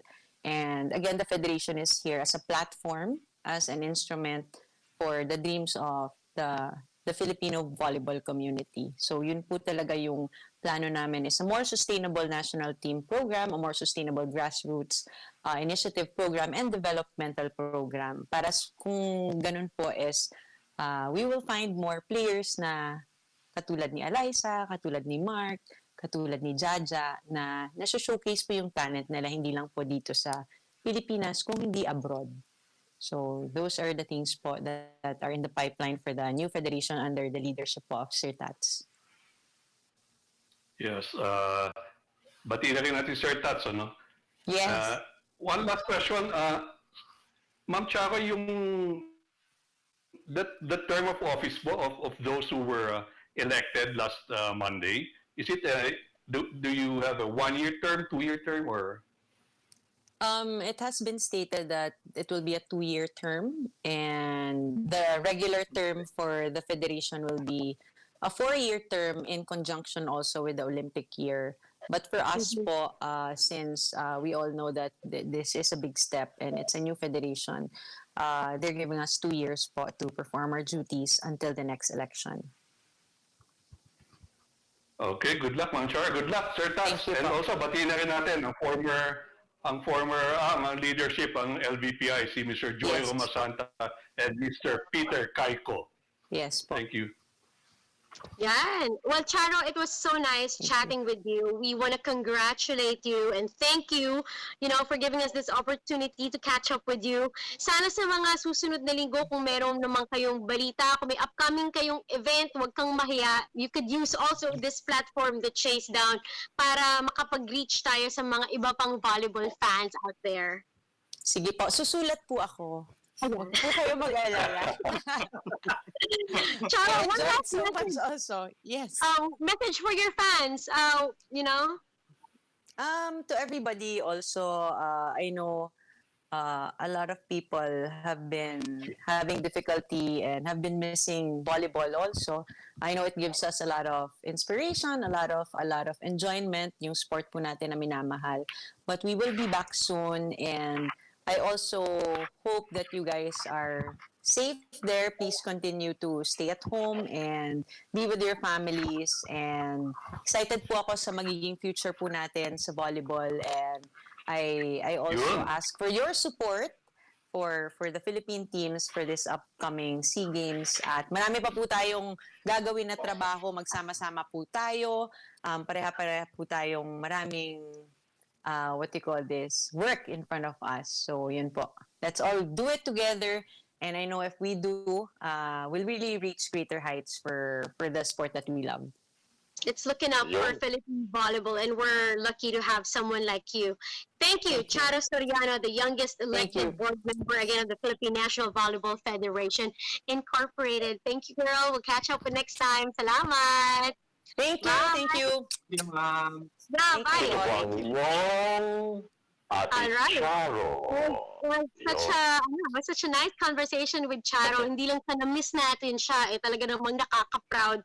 Itong bago niyang responsibility, and at the same time, maganda ring balita yan na unti-unti na nating naayos itong hindi nating magandang naging experience prior, when it comes to having different volleyball representations in our country. Okay, Mag-break po muna tayo ng mabilis. When we come back, we have our bisita that would clarify again a lot of issues plus a lot of other sports stories na ating pag-uusapan. Kaya po, mga ka-chasers, huwag po kayong aalis. Magbabalik po ang The Chasedown!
Welcome back to The Chasedown. The Chasedown!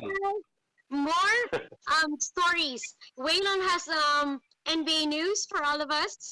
Yes, Vince, kanina nabanggit natin nung isa, yung tungkol sa All-Star Weekend o All-Star Game.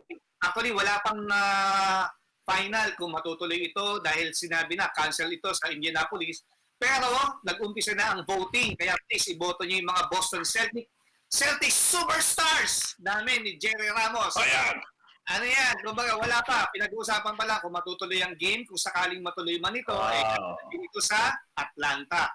Yung ano dito, ang pinag-uusapan yata ng NBA Commissioner's Office at ng NBA Players Union is yung benefit nito ay mapupunta sa black colleges and universities, pati na doon sa relief effort sa Amerika na tungkol doon sa COVID-19. Sana nga matuloy itong NBA All-Star na ito kahit yung dahil ano to kumbaga na-scale down na to, nawala na yung slam dunk, 3-point shootout, iba pang ginagawa every All-Star weekend, and actually canceled na nga pero meron pa rin pag-uusap dahil nga nag-umpisa ng voting kung sakasakali matuloy man ito, at least merong kumbaga nasa top 10 ng East, top 10 ng West, or yung kagaya ng dati Team Lebron or Team Giannis. So tingnan natin kung matutuloy ito. Baka sa Atlanta kung sakasakali. Riza? Right. Well, just you mentioned NBA, pumasok na din sa isip ko. About a few days ago was the first death anniversary of Kobe Bryant. And you know, ano na, you know, when you see the posts about him, it still gives that pain. May sting pa rin na, and it's next to, you know, parang unbelievable na parang talagang nangyari yung ganong bagay. So, yeah, okay. So, NBA News, thank you so much, Waylon Galvez. Diretso na tayo sa writer's block para, after nito, tignan natin, baka yung bisita natin, maipasok na natin ngayon. For writer's block, Wala na. meron Oo nga. pa. Meron ba? Hanap ko rin ngayon. Okay. Okay. Abak, perhaps you can start? Yes, my writer's block is about our boxing icon, Manny Pacquiao. Napabalita po kasi ito si Ryan Garcia, the 22-year-old American, nag-announce na he has sealed the fight with Manny Pacquiao. When in fact, we spoke to members of Team Pacquiao, there is nothing final, there is no fight contract being signed, there are talks, but there's nothing being signed. Which means that Pacquiao is still open to fight anybody among the candidates. Nandiyan si Errol Spence, a 30-year-old WBC and IBF champion, undefeated in 27 fights. Nandiyan si Terence Crawford, the 33-year-old WBO champion, 37-0, and of course Ryan Garcia, 22 years old. Ito, interim lightweight champion to, magaan na division. Pero social media magnet ito with 8.4 million followers on Instagram. Mas madami siyang followers kay Manny Pacquiao na 6.1 million lang ang followers sa Instagram, But the latest news today regarding Manny Pacquiao is that after more than 555 days of inactivity, he is being stripped of his WBA title, Nag-announce the WBA that Manny Pacquiao is no longer their champion in the welterweight 147-pound division. Kasi may requirements sa mga governing bodies sa boxing that as champion, you are given so much time.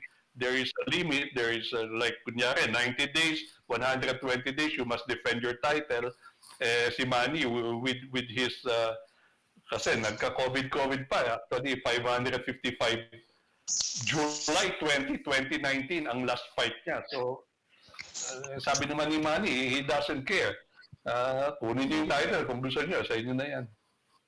Yeah, because again, the good senator also has a lot to deal with, especially with us, here in the Philippines, having to deal with so much, again, with the pandemic. Abak, thank you for that writer's block. Babalikan natin. Sisikapin natin mabalikan yung iba nating writer's block. But I think Jerry Ramos is ready to introduce our guest this afternoon.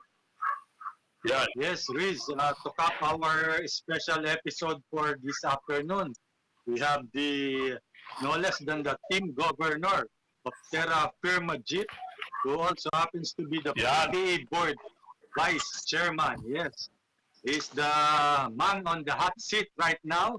So, welcome to our show, Mr. Bobby Rosales. Magandang hapon Sir. sa inyong lahat.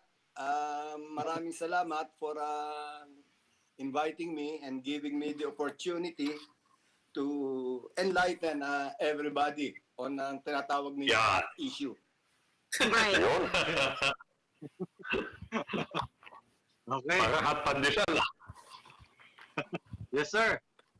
Medyo painit. Ano ka ba, Jerry? Yes, sir. Painit muna tayo. Painit. Can you just give us a brief background? Why did you trade CJ Perez to the San Miguel Beermen?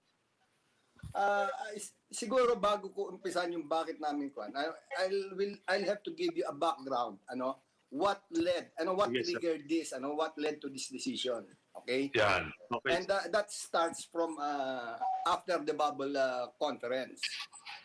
Mm-hmm. Okay.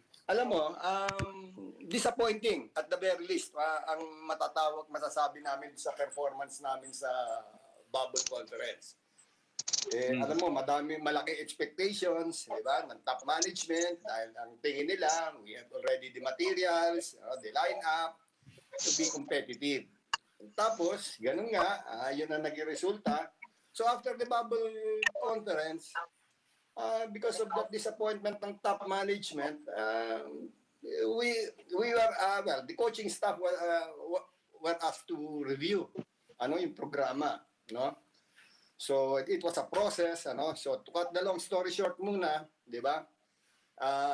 They said we have missing pieces, and these are the players na medyo kailangan natin siguro, di ba? And wala namang question kasi CJ Perez is a really good player, but medyo unfair din naman kay CJ na kakargahin niya yung buong burden, di ba? Kahit ganong kagaling siya. Ang sabi nga ng top management sa amin, you will not gain fans, you will not gain the respect of competition or even top management, if you don't start winning games. And so I think ito ang nagsimula para yung mga coaching staff nga talagang pinag-aralan talaga, after the bubble conference, So, and then fast forward, di ba? Na-identify ko yung mga missing pieces. Unfortunately, hindi bali sana kung isa lang o dalawa lang, let's say. The coaching, alam mo, malaking factor kasi ang inputs ng coaching staff whenever we make a decision. We really value that inputs. Unang-una sila, ang talaga nasa front line, sila nakakaalam ng laro talaga, di ba? So that really factored in yung inputs ng coaching staff. But to get all these missing pieces, of course, mahirap kunin lahat sabay-sabay, But to be able to get them also, di ba? We have to look around. Saan ba pwede kumuha niyan? Of course, the forthcoming draft is one source, di ba? Unfortunately nga, isa lang ang pick namin, di ba? Sa first round rather. Wala kaming second round pick. Tapos sa third round na kami makakapili ulit, So it was a process really, Finally, again, fast forward, di ba? Napag-isipan din if you really want something to get something of value, you have to give up something of value also. Masakit man 'yon yung naging parang decision na yon because it involved CJ, So basically ganun iyon ang istorya niyan, di ba, that led to this trade proposal. Follow up lang, sir. So kayo naman, as far as CJ's performance the past 2 seasons, masaya naman po ba ang team? Definitely. Kaya nga sabi ko sa inyo, Jerry, di ba? Magaling, alam ng lahat kasi magaling si CJ di ba? So mataas din ang expectation, di ba? To the point na siguro nga naging unfair din para sa kanya na carry niya lahat ng burden, di ba? Mahirap manalo rin ng nag-iisa, di ba?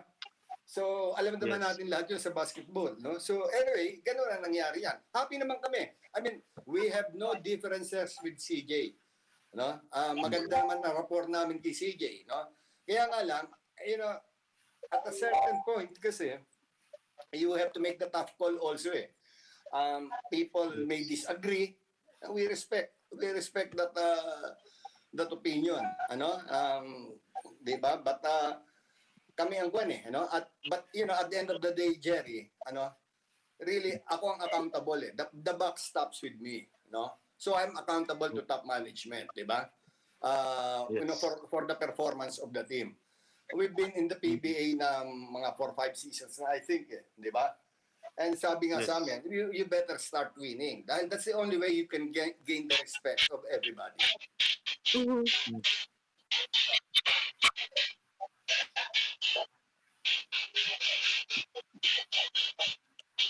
Okay, Jerry, do you still have questions? Yes. Sir Bobby, isa na lang po. Si CJ po ba hindi nag-ask na i-trade nyo na lang siya? Hindi naman. I know si CJ is very professional. Okay? He did not ask for a trade. Okay. Thank you, Sir Bobby. Sir salamat Bobby, din, may Jen. mga tanong din po si Waylon. Go ahead, Wayland. Hi, Sir Bobby. Good afternoon po. Sir Bobby, kahapon nung nag-usap tayo tungkol dito sa trade, bago tayo nagpaalamanan, na-mention mo po, you asked for understanding regarding this decision. I'm sure you're referring dun sa understanding that you're saying. Ang dami pong fans na hindi nagustuhan, PBA fans for that matter, na madami nagsasabi hindi fair or bakit trade si CJ. Baka pwede kayo mag-comment, Sir Bobby. That's understandable. Alam naman, napapatunayan lang natin sa mga ganyang comments ng mga fans, napapatunayan lang natin ganong kapassionate ang Pilipino sa basketball. Di ba? Mahal nila ang basketball eh. But sa amin, we look at it positively. No? We don't take it against the fans. They voice out the crowd. We encourage them to join in on the conversation about issues. No? So it's a healthy situation. When fans engage, I mean, the PBA, the players, and the teams, when they engage the players, they engage us in the conversation, no? So, sa amin, yun, but we respect their opinion. Kaya nga sinasabi ko lang sa ganun, parating magkakaroon tayo ng diferensya. There will always be two sides, no? To any issue, di ba? We've been trying to explain why we arrived at this decision, and of course, many will not agree, di ba? But we respect their opinion, no? Ang kwan lang naman namin, ang pakiusap lang naman namin, ang appeal lang namin sa mga tao, sa lahat, I mean, it is a legitimate trade, di ba? Huwag na lang sanang lagyan ng kulay o ng slant o anggulo yung istorya. Yun lang naman ang hinihiling namin sa mga karamihan. Ngayon, na-present na namin yung trade proposal, di ba? So, there will be a process. So, let the process work. Di ba? We've tried our very best to explain why we arrived at that decision. Di ba? You may not agree, they may not agree. That is healthy.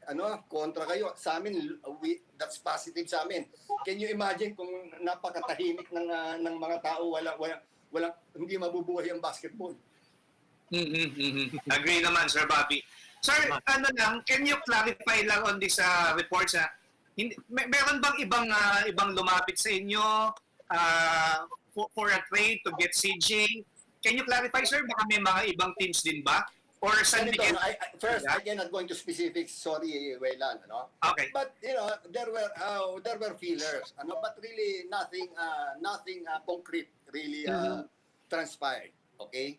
Kasi you know how it is. I mean, CJ will attract other teams definitely. CJ will be CJ, di ba? But nothing transpired.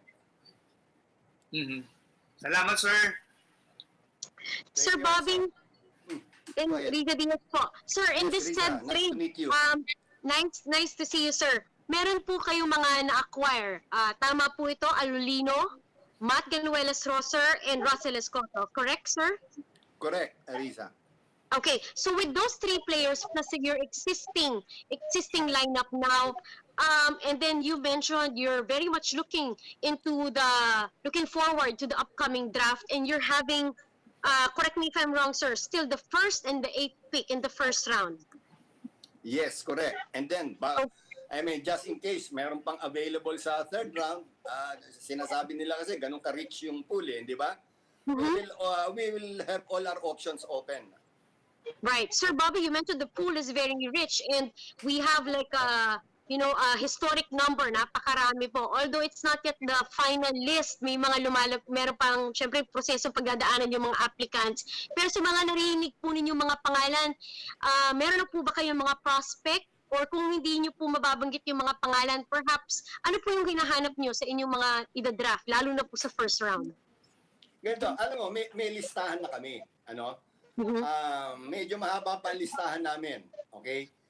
Kasi sabi mo nga, hindi ba, ipa-finalize pa talaga yung listahan na yan ng PBA, di ba? Kasi Meron pang mga documentary requirements na hindi pa nakakapag-submit yung ibang player, no? So once na final na yung listahan na yon, ano, we will shortlist itong unang listahan namin, ano? And that's the only time really that we will convene again as an organization with the coaching staff, no? Para more or less we can decide, ano, kung sino ang mga priorities namin. Ganon. Ngayon, ang tanong mo kasi, ano ang hinahanap namin? Anong klaseng player ang hinahanap namin? I think everybody knows already na, hindi ba, kung saan kami mahina, hindi ba? So that's in the center ba ang tawag o 5 ba ang tawag sa position na yon, di ba? But you know, we'd also like, you know, we need height also. No? We need height. And, we need to increase further our firepower. I mean, So you mentioned po perhaps somebody just like CJ who's you can bring heavy when it comes to points and height. Kasi sabi nga nila in basketball, height is might. Sir Bobby, lalagay nila kita sa spot ngayon. Kung sakali itong mga nasa listahan po available na. Sa mga lumalabas po na pangalan, meron na po ba kayong napupusuan? Kung ano lang, kung sakasakali lang, bukas na ang draft, pwede na po itong mga to. May naririnig na akong mga pangalan sa coaches. Ano? Ganon yun. Ano? But alam naman nila yon. The final decision is yet to come. Diba? Pero meron na silang mga napupusuan. That's good. Sir, si Abak po, meron pong questions din. Go ahead. Thank you, Risa. Go ahead, Abak. Magandang hapon po, Mr. Rosales. Magandang hapon, Abak. Ang question ko lang po. Yes, sir. Yung po, kasi ang ganda ng paparating po, no? Number 1 pick. Tapos may CJ Perez ka, tapos baka yung Isaac doon, mga kalaro. Hindi niyo po ba naisip na subukan muna natin sandali kung magandang magiging resulta pagka nandyan yung topic na kukunin natin, si CJ, Isaac, and the rest of the old squad. Hindi niyo po muna gustong subukan? Tama yun, Abak. Ano? That was an option. Ano? That was also discussed. Alam mo, pag in any organization, when you feel the pressure, you are also forced to act. Ano? Siguro, ang kaiba namin siguro sa ibang teams, ano? I don't know about the other teams, but kaiba namin siguro, madalas kami mag-tweak. Kasi nga, we also feel the pressure. You know, we feel the pressure also. You know, if you are not winning, di ba? If you are not winning games, mabigat ang pressure. Di ba? Minsan may mga conference, before we can even garner our first win, after 6, 7 games or 8 games, there was even a time, di ba? Mga 16 straight games, hindi kami nananalo. Di ba? So, I mean, that pressure really also factors in, making siguro quick decisions, di ba? And, you know, CJ is a professional player. He knows what professional basketball is all about. And, you know, pag sa discussion kasi, we are going to really make quick decisions also. And, you know, malaking bagay din kasi itong forthcoming draft na factor din namin eh. Kasi nga, madaming available dito sa panito. Kaya lang, very limited ang options namin. Di ba? If, let's say, we will just wait, di ba?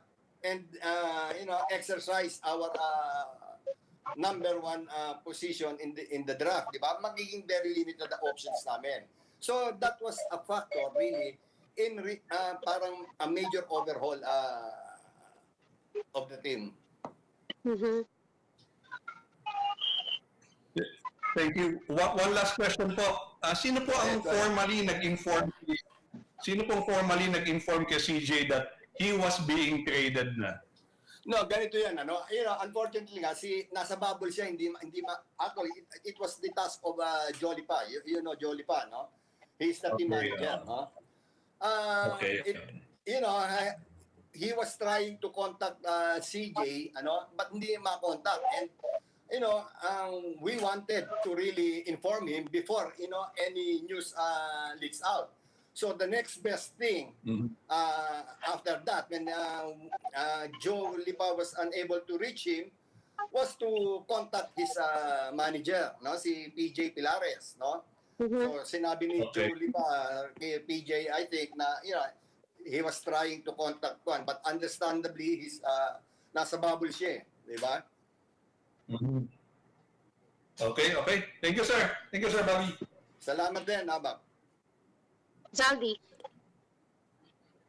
Good afternoon. Go, Bobby. Good afternoon, Saldi. Hindi ako sanay makita ka na sa kamerang ganyan. Sanay ako pag umiinom eh. Kahit ilang iniinom ko.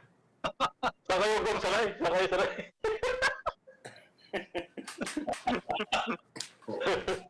Hindi, anyway. Sir Bob, hindi ba ang philosophy ng isang team, lalo na yan sa PBA, professional tayo, is to keep the good one. And then, yung hindi naman masyadong naaasahan sa team, yun dapat ang pinapakawalan. That's conventional wisdom. Go ahead. Sorry. Is to keep yun ang dapat na maging philosophy para manalo tayo, mag-gano'n. Ngayon, nawala yung franchise player natin na si CJ Perez, na ka-apelyedo ko pa. Sa tingin mo, saan na ngayon? Pasok mo pa yon? Baka hindi ko naman kapag-alak mo nga pala eh. Hindi ko kapag-alak si J. Perez kasi Tisoy yun eh. Ako hindi naman ako Tisoy. Native ako. Saan ang tingin mo, saan tutungo ngayon ang team? Na magkakaroon na sabihin natin na nakuha mo yung tatlo, na tinrade kay CJ Perez, and then sa inyo yung first pick bago baka makakuha pa kayo ng mga mas magaganda pa. Hindi ba parang masyadong mahirap ito sa isang coach to yung i-mold sila into a fighting machine pag dumating at nag-open ang PBA? Definitely, that will be a big challenge to the coaching staff, especially John Cardel. Alam mo, talagang malaking factor kasi yung, alam mo kung let's say parang yung regular draft, I mean nung pag-ibig sabihin na regular draft, yung hindi ganun kalalim ang pool ng draft, baka iba rin ang naging complexion ng decision namin di ba? But, parang we don't like to miss out on this opportunity dahil bihira din dumating itong klaseng draft na ganito, di ba? When was the last time na ganun ka-rich ang draft? 2014 ba, if I'm mistaken? Di ba? So, that's really factored in also in making that decision na yung parang major overhaul ang ginawa namin sa team. So, sa estimate mo, mga kailan namin makikita yung Terra Firma na lumalaban na sa playoffs? Alam mo, matagal ko nang hinihintay yun eh. Sa totoo lang. Alam mo, may mga nagsasabi parang kala nila nag-i-enjoy kami pag natatalo kami. Alam mo, hindi kaya nalalaman ng karamihan. Ako pa mismo, pikon ako pag natatalo. Hindi ko matanggap na talo ko Lalo na naniwala ako na malakas na yung lineup ko. Pikon ako, di ba? So, ang tanong mo, sasagutin ko, gusto ko kaagad mag-umpisa manalo. Di ba? Grabe ito. Kung ako ang pinipressure ng top management, ita-transfer ko yung pressure na yun sa coaching staff. Dahil binitawan niya si CJ Perez, nawala yung isang magaling ninyo, sabihin na natin matagdagan, di baka mas lalong mahirap yung daan nyo patungo sa playoffs na pinapangarap mo.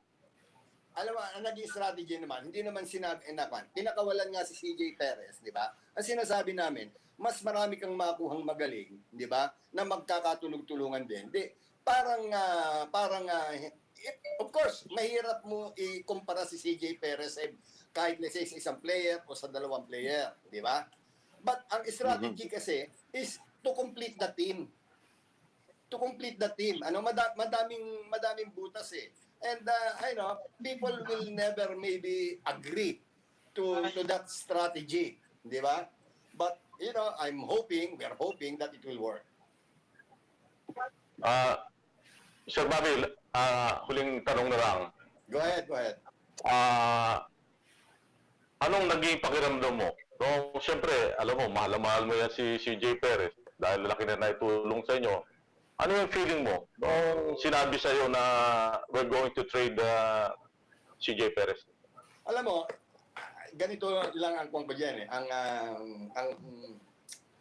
Ang pakiramdam ko or naging stance ko, position ko dyan eh. No? Ano, kung pwede nga ibang player ko ang i-trade sa team, hindi si CJ Perez. Pero wag na rin tayong managinip. Hindi tatanggapin yun ng ibang team kung sino man yung team. Dahil ang attraction kasi is CJ Perez. Na if we want to get what we want, kasi malaking bagay sa amin nga yung number 8 pick eh. Kasi iisa lang ang pick namin sa first round, but in addition to that, syempre may mga nakuha pa kaming mga veteran players, di ba? Na mga role players 'yon, di ba? So medyo mabigat sa kalooban ko bitawan si CJ, ha? Dahil alam mo nung bago ko kunin yan sa PBA, bago mag-draft ang PBA nung panahon niya, di ba? I really saw to it na manood ako ng NCAA, Lyceum. Because tapos sa D-League natin, naglaro yan. Talagang pinanood ko yan. Dahil, gusto ko yung informed yung decision namin eh. So I asked even the coaches to watch him. Diba? Gusto ko informed decision namin when we were, when we were about to pick him from the draft. Okay, thank you very much, Sir Bobby. Salamat rin, Saldi. Sir Bobby, last question na po moving forward. We know we're waiting for the draft. Schedule na lang po ng team. Kailan po ba mag-resume po ang inyong ensayo? Ganito, we were able to secure already the LGU approval, which is the Parañaque City Government, this coming week, magpapa-swab testing na ang team, yun ang requirement ng PBA, yun ang protocol ng IATF, So, pag everything okay yan, hopefully, by the second week, that is around Feb 8 o Feb 9, mag-umpisa na yung, limited lang naman kasi sa parang conditioning sessions, di ba? Wala pa yung scrimmages, until the government allows the PBA to do so. Okay. Well, we wish the best of luck for Terra Firma, Dyip, and of course the rest of your endeavors in the PBA. Sana, Sir Bobby, sa mga susunod na linggo, kung magkaroon po ng mga developments, maanyayahan po namin kayo ulit dito sa The Chasedown. Walang problema. Kilala naman ako ni Saldi, ni Jerry, ni Waylan, Aba. Maraming salamat. Sir, final message na lang to the PBA fans. Okay. To the PBA fans, okay, I encourage you to join in on the conversation about this issue, or for that matter, about any issue.